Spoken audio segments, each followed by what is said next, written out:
Num dos momentos mais intensos da política fluminense em décadas recentes, a Assembleia Legislativa do Estado do Rio de Janeiro, a Alérgio, tomou uma decisão que virou símbolo de um choque de valores e de uma batalha ideológica sobre segurança pública, direitos humanos e o papel do Estado.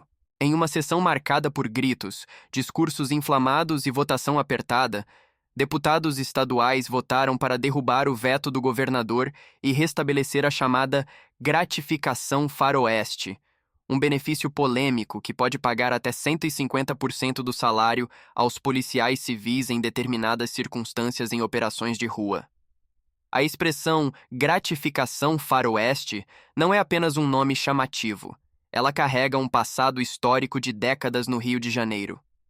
Esse tipo de recompensa já existiu na década de 1990, quando foi criado um sistema de bonificação que pagava valores extras para policiais por atos de bravura, especialmente em confrontos com armas ou mortes de suspeitos durante operações. Na época, a política ganhou esse nome justamente por parecer tornada realidade a imagem de uma espécie de velho oeste brasileiro, onde os agentes, recompensados por confrontos, se tornavam protagonistas de uma lógica em que a morte era remunerada. A proposta atual, agora válida após a derrubada do veto, determina que policiais civis poderão receber uma bonificação de 10% a 150% de seus vencimentos normais quando realizarem apreensão de armas de grande calibre ou de uso restrito, ou quando neutralizarem criminosos, expressão que, no jargão legislativo, é entendida como mortes ou ferimentos graves em confrontos durante ações policiais. O passo mais recente desse drama político ocorreu quando a Alerj se reuniu numa votação que surpreendeu analistas. Apesar do veto do governador à medida, maioria de deputados decidiu seguir adiante e restabelecer a gratificação. Com esse movimento, a Casa Legislativa não só confirmou seu poder político frente ao Executivo Estadual, como também reacendeu debates acalorados em toda a sociedade fluminense, do centro político até os bairros mais vulneráveis do Rio. A justificação usada pelos defensores da gratificação é simples, mas espinhosa. A bonificação seria uma forma de valorizar o risco de vida enfrentado por policiais nas operações, reconhecendo o perigo extremo que agentes encaram todos os dias nas ruas dominadas por facções criminosas e milícias. Líderes parlamentares chegaram a dizer, em plenário, que sem incentivo financeiro significativo, muitos agentes estariam desvalorizados e sem estímulo para atuar nas operações mais arriscadas. Mas o contexto dessa decisão é mais complexo. O Rio de Janeiro convive há anos com uma das maiores taxas de letalidade policial do Brasil.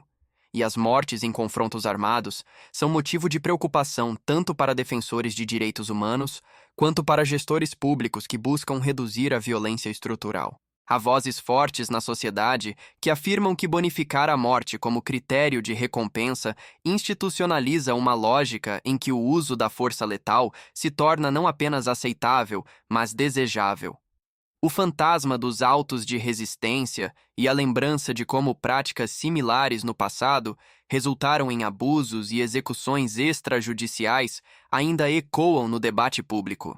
Esse embate é só o começo do que se tornará uma narrativa maior.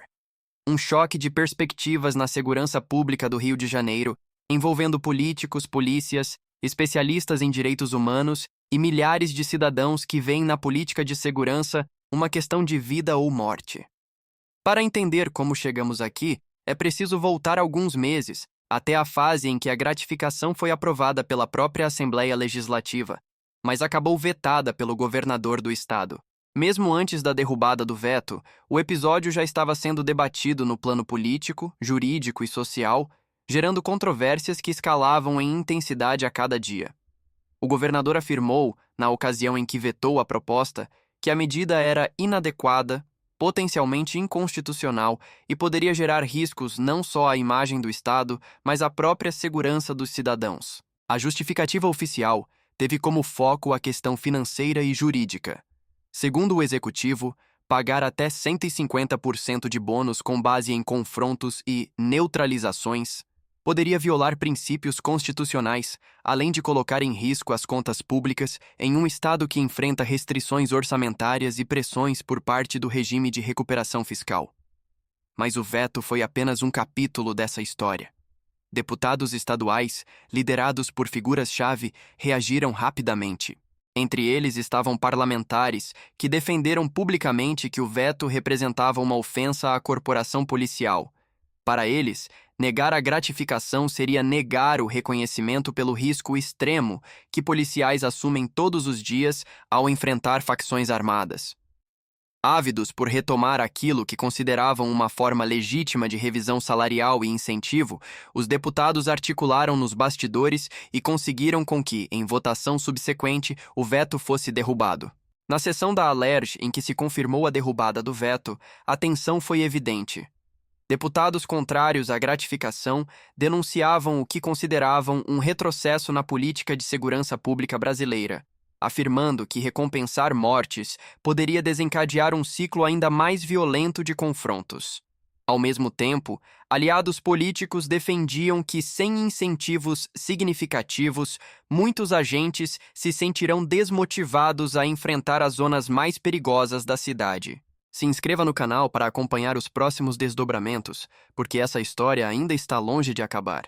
Esse jogo de xadrez político dentro da Alerj revela uma divisão profunda entre representantes que priorizam um enfoque de combate direto e explícito às organizações criminosas e aqueles que defendem soluções que privilegiem a redução da violência e estratégias mais amplas de segurança pública. Para muitos dos que apoiaram a derrubada do veto, a gratificação é vista como uma vitória simbólica e material para as forças de segurança estaduais, uma afirmação de que os policiais merecem reconhecimento substantivo por sua atuação em ambientes de risco extremo. Eles argumentam que a gratificação pode ser uma ferramenta para atrair e manter profissionais qualificados na corporação, em um cenário em que a violência e o estresse ocupam o topo da lista de desafios enfrentados diariamente por esses agentes. Entretanto, críticos da medida afirmam que ela pode transformar as forças policiais em um sistema que remunera, direta ou indiretamente, a violência letal, com impactos negativos profundos nas comunidades mais vulneráveis do Estado. Eles alertam que isso pode agravar ainda mais um ciclo de confrontos e mortes que já preocupa autoridades de direitos humanos e especialistas em segurança pública. No centro desse embate estão figuras públicas que polarizam opiniões. Numa ponta, defensores entusiasmados que falam em dignidade e valorização profissional. Na outra, críticos severos que veem a política como uma porta aberta para a normalização e incentivo da violência institucional. A derrubada do veto não foi apenas uma vitória parlamentar. Foi um momento decisivo que mostra como o jogo político no Rio de Janeiro sobre segurança pública está longe de ser consensual e possivelmente prenuncia embates ainda maiores no horizonte. Com a gratificação faroeste restaurada por decisão da Alerj, uma onda de críticas e alertas começou a crescer na sociedade. Organizações de direitos humanos e especialistas em segurança pública saíram rapidamente do silêncio para denunciar o que consideram consequências perigosas dessa nova política de bonificação. Uma das vozes mais contundentes vem de grupos que lidam diariamente com o impacto das operações policiais nas comunidades periféricas e nas favelas, lugares onde a letalidade policial já é uma realidade dolorosa. Eles afirmam que expressões como neutralizar criminosos funcionam como eufemismos que escondem a verdade brutal por trás das ações. Mortes, ferimentos graves, vidas interrompidas, famílias desfeitas. Segundo esses críticos, o uso de termos técnicos cria uma narrativa que mascara a violência institucional e pode legitimar práticas que violam princípios fundamentais de direitos humanos e proteção da vida.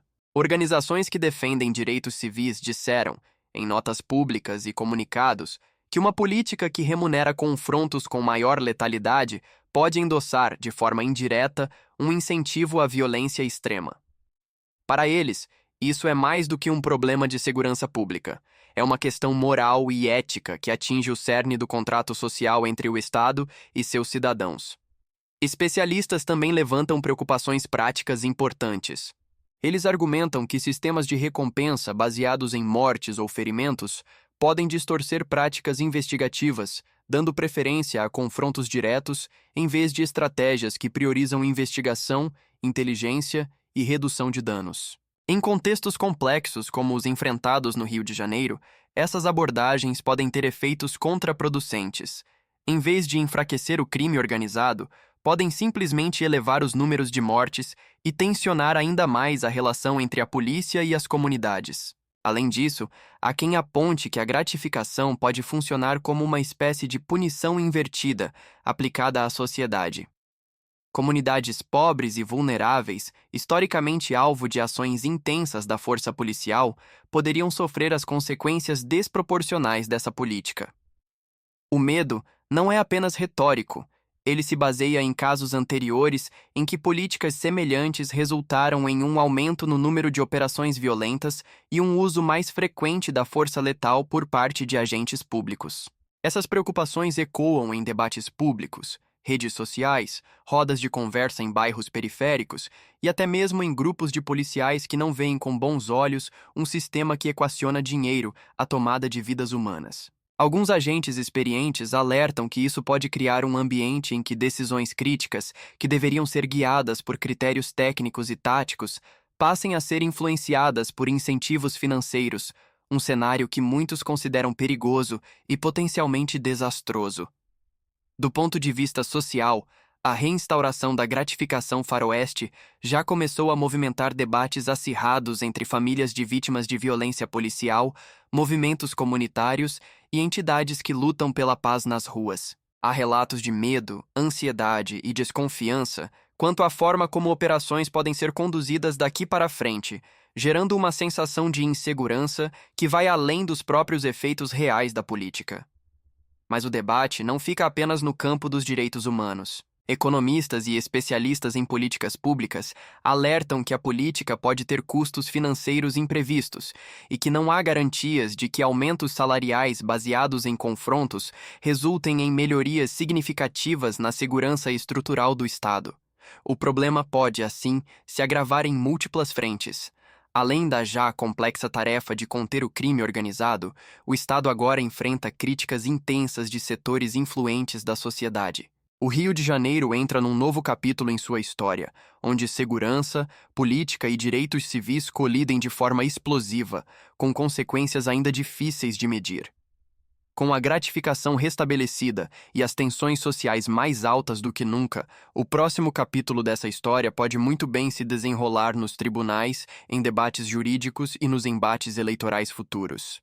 Líderes contrários à medida já afirmaram publicamente que irão levar a questão à justiça para buscar uma reversão ou declaração de inconstitucionalidade, alegando que o bônus viola princípios constitucionais e pode colocar o Estado em situação delicada diante do Supremo Tribunal Federal e de instâncias federais. Na arena jurídica, um dos principais argumentos usados contra a gratificação é que a lógica por trás da remuneração baseada em mortes pode violar dispositivos constitucionais que regem a dignidade humana e limitar o papel do Estado na aplicação legítima da força. Além disso, órgãos jurídicos como o Ministério Público Federal e a Defensoria Pública da União já haviam manifestado preocupação e questionamento sobre a legalidade da proposta antes mesmo da derrubada do veto, apontando riscos de inconstitucionalidade e possíveis conflitos com decisões já firmadas pelo Supremo Tribunal Federal sobre redução de letalidade policial. Esse embate judicial não será apenas técnico.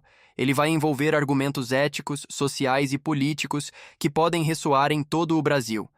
A gratificação faroeste, que ganha agora uma nova vida no cenário carioca, pode se tornar um caso emblemático sobre até que ponto um Estado pode remunerar seus agentes por ações que resultam em mortes. Paralelamente à batalha jurídica, o clima político no Rio de Janeiro está inflamado. Grupos políticos que apoiaram a gratificação estão avaliando seus impactos eleitorais e de imagem pública. Para alguns deputados, a medida é um ponto de honra, uma promessa de reconhecimento e valorização da polícia. Para outros, especialmente aqueles que votaram contra, trata-se de um episódio que poderá marcar negativamente suas carreiras, demonstrando uma conexão perigosa com discursos que incentivam a violência letal. A sociedade civil também não fica de braços cruzados. Movimentos sociais, associações comunitárias e coletivos de direitos humanos já começam a articular mobilizações e campanhas de conscientização. Alguns pretendem transformar o tema em pauta central nas próximas eleições estaduais, pressionando candidatos a tomar posições claras sobre políticas de uso da força e gratificações que envolvam confrontos letais. Do ponto de vista da segurança pública, muitos especialistas afirmam que a gratificação pode acabar distorcendo a própria estrutura da polícia, criando incentivos para focar em confrontos em detrimento de estratégias mais eficazes de prevenção, investigação e policiamento comunitário. Se a prática for amplamente adotada, há quem acredite que o Rio de Janeiro entrará numa espiral de violência que será difícil de frear sem reformas profundas. Enquanto isso, famílias de policiais, agentes de segurança e cidadãos comuns assistem à disputa com uma mistura de expectativa e apreensão. O que parecia ser uma simples bonificação salarial se transformou em um símbolo de uma disputa muito maior. O futuro da segurança pública, do respeito aos direitos humanos e do papel do Estado frente à violência nas cidades brasileiras. No final das contas, a gratificação faroeste pode ser apenas o início de um debate que vai definir não só as prioridades políticas do Estado do Rio de Janeiro, mas também o significado de como uma sociedade lida com a violência, a segurança e a própria vida humana.